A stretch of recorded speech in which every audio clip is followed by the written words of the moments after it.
Page 78, this is number 5 at the bottom of the page, a tricky one. In the text here, they're talking about syncopated notes and tied notes. And both cause people problems, some people problems. No big deal. I mean, for some people, the notes are problems. I'm not going to get into that. But there's ways of dealing with them, so we'll talk about those. Syncopated notes. You can Google what syncopated notes is, but to me, a syncopated rhythm is when you play a note when you don't expect it, or you don't play a note when you do expect it. Or it could just be an accent. You have an accent where you don't expect one, or you expected an accent and it ain't there. It just tends to throw the rhythm off a little bit. It's been around since the beginning of music. There's always been syncopation going on. And you figure out that syncopated because you look at the rhythm and what's going on, and when you're playing a note off beat or something, it's usually syncopated. I'll talk more about it when we get to it in the piece. A tied note is another thing this curve line can be used for. As if we don't have enough uses for that line, let's add some more. A tied note is simply that you're going to hold the note down the same length as both notes that are tied together. You're tying two notes together. See, we have a basic problem in music. Got a lot of problems in music, but the one I'm talking about is that we're limited to how long a note can last. In 4/4 time, the most beats we can have in a measure is 4. Therefore, a note cannot last longer than 4 beats. That's the longest. What happens if I want my note to last for 8 beats or 12 beats or who knows? Well, I tie them together, because now I'm going to hold the first note down for the length of the whole chain. And you can only tie 2 notes together at a time. That curved line can only be between 2 notes. It's got to be the same note, or it's not a tie. It's a slur if it's not. But a tie, it's the same note, and it's only 2 notes. So if you have more notes you want tied, you have to have a curved line between each pair. You chain them together. Then you hold the first note down for the length of the whole chain. Okay. That's tied notes. You see an example of tied note in the upper staff in second measure. There is an 1/8 note and a 1/2 note tied together. It's got a little line. It doesn't matter if the line is above or below the note. Usually it's in the other side of where the stem is. Doesn't matter. It's a tied note. So when you play the 1/8 note, you hold it down for 2.5 counts. Now, we got that stuff out of the way. Let's go through a process and see what we get. I look it over, I see it's 2 lines long. Clef signs are treble and bass clef. There's 1 sharp in the key signature, so this is either in the key of G major, or the relative minor to that is E minor. If I look at the last measure, it's here. All these notes together, it's an E minor chord. I'm guessing we're in E minor, and since we're studying minors, that's probably it. So E minor has 1 sharp, F sharp. So we're going to play all the white keys except F. So that's the position, if we're in E position. 4/4 time signature, and I see 1/8 notes, tied notes, syncopated rhythm, quarter notes. Oh, Lord. The hands are playing at the same time, so let's take it one hand at a time. Left hand doesn't look too bad. It's mostly half notes, but this right hand, good grief. You're starting here. That puts the hand here. And fortunately, finally, they're not giving you any other finger numbers. Good, because you don't need them. 1/8 notes, 1 and 2 and. 1 and 2 and. 3 and 4 and. What is in this second measure? Well, they put the counting in to help you out. A note lasts a certain length of time. After that length of time, something else must be there. Don't know what, but something, unless it's the end of a piece, in which case you're done. Let's pretend we're not at the end of the piece. So that first note is a half note. That gets a half a count. That means something has to be on the second half of the beat. 1 and. There has to be something there. Could be a quarter note, an 1/8 note, a half note, we don't know, but something has to be there. So this second measure, we have a 1 and. Okay, that gets us to the quarter note. The quarter note lasts a whole count. So if I played the quarter note on the end of a beat, whatever comes after it has to be on the end of the next beat, because the quarter note lasts a whole count. 1 and 2, and then something comes on and. Don't know what it is, don't care, but something's there. In this case, it's another eighth note. So it's 1 and 2 and. That gets us through those notes. Now that eighth note lasts half a beat. So something's got to come on beat 3 because the 2 eighth notes and the quarter note together take up 2 beats. 1 and 2 and 3. See? That's how it works. So you can break these rhythms down and figure this out very slowly. 1 and 2 and 3 and 4 and. Now you see in the next measure, it's the same rhythm, different note. 1 and 2 and 3 and 4 and 1 and 2 and 3. Yeah? Okay. Now go back to measure 2. You see the little curved line, those B's, that eighth note and the half note are tied together. That simply means you're going to play that eighth note but hold down the length. So it's 1 and 2 and 3 and 4 and 1 and 2 and 3 and 4 and 2 and 3 and 4 and. You're just holding it down. Tied notes cause a lot of people a lot of problems.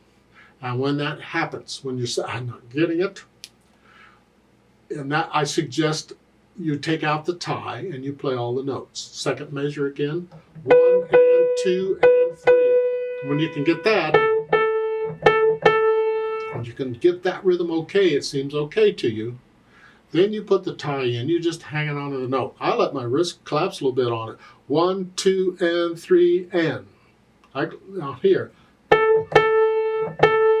you can't see it very well, to help me keep the beat going. Because the half note comes on a beat. And there's where the syncopation comes in. We expect here, that's the third measure, any of these measures, same rhythm. That would be 1, 2, and 3. That's kind of a normal beat. Or we could go, that's fine, 1 and 2, that's fine, no problem. But when I do an eighth note, what? That's syncopation. It comes too soon. We're not expecting it that soon and hang on to it. If you get it that soon, we expect another note. But if I play it and hang on to it, that's syncopation. It throws the beat off. And tied notes help to add to that syncopation. There. So you get the syncopation and the tied notes and things are starting to gel a little bit. All right. A little bit, I hope. And that's the toughest part of the right hand, is just getting the rhythm. Left hand, fortunately, is just eighth notes. Here, 1, 2, 3. You're just playing the chord one at a time, broken chord. Third measure, F sharp now, it's in the key signature. It's an A and a B together. Yes, you play them at the same time. They're not directly above or below. They can't. There's not room. But they come on the same beat, so you play them at the same time. So it's there. Okay. Then I try putting the hands together. Well, I might. Then here, and here. And then 1 and 2 and 3. See, the left hand plays on beat 3, but the right hand's holding it down.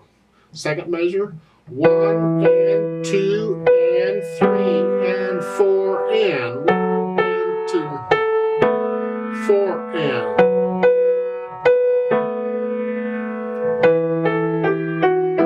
Okay. Once I have an idea what the hands are doing, then I go back over slowly and carefully and get rid of the hesitations. Also, I want to get to where I can play this without looking at the keyboard. I'm fine with it the way it is. And once I can do that, then I add the articulation. All we have here really on the phrasing, here, lift up, lift up, like taking a breath. Okay, the left hand, they don't give you anything. Well, in that case, it's up to you. I suggest first connect them. That's the default. Connect them at first. You're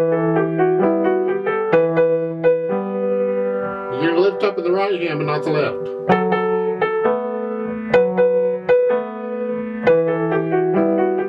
Yeah, because I'm not going to lift up on one hand just because I lifted up in the other. If I lift up in both hands, it's for a definite reason. You know, it's not just because. And once I have the articulation, then I think about the dynamics. And again, they only give one, F for forte. It applies to the melody, which is the right hand. loud. So the right hand's going to be heavy, not really loud, just loud. So I'm just rolling down and back up. I'm just transferring away from finger to finger here. The left hand's in the background.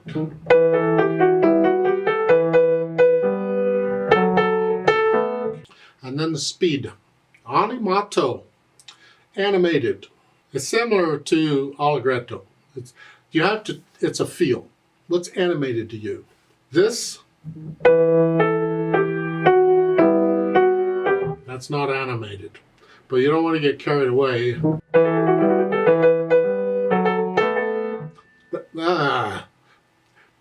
It's animated, it's fun. So your animated will be different than mine. Everybody's a little bit different because it needs to be accurate. Don't go faster than that.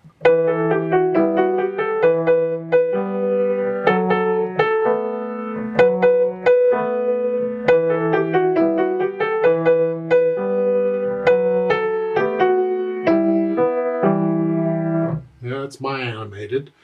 Interpreting it, remember the nasal accents. 1, 2, 3, 4. The left hand's playing on them. Exaggerate them if you need to.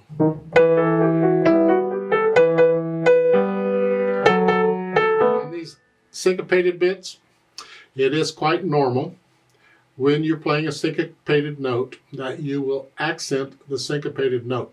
Sometimes the music tells you to. This isn't saying anything, but you can accent the accent the other note. Second measure.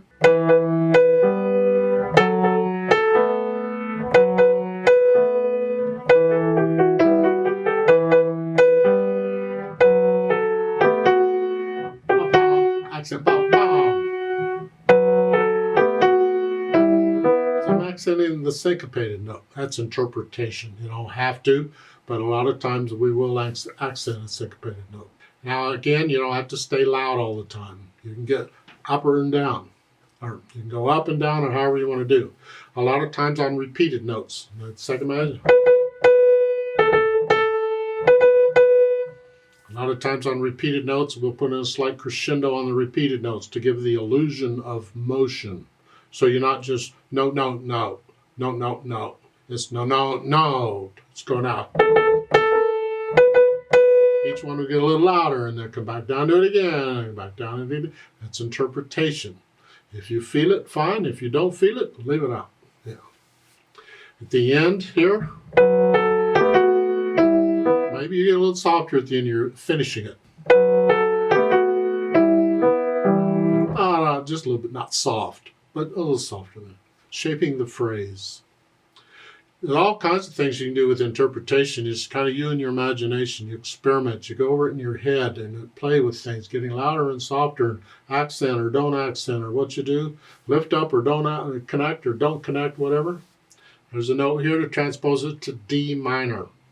So what I can do is I simply go to D position and I lower the middle note. It's all white keys here because D minor has one flat, a B flat, and it's not in it. And I'm just going to play the same fingers.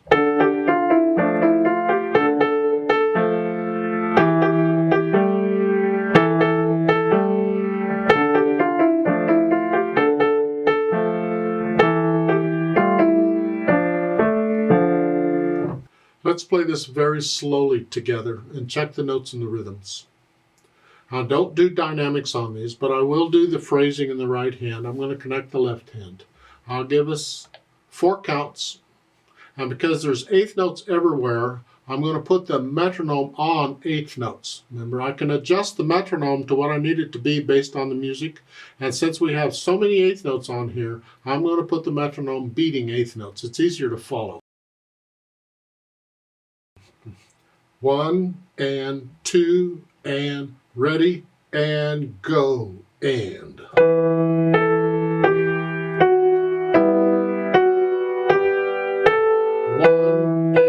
2 and 3 and 4 and 1 and 2 and 3 and 4 and 2 and 4 and.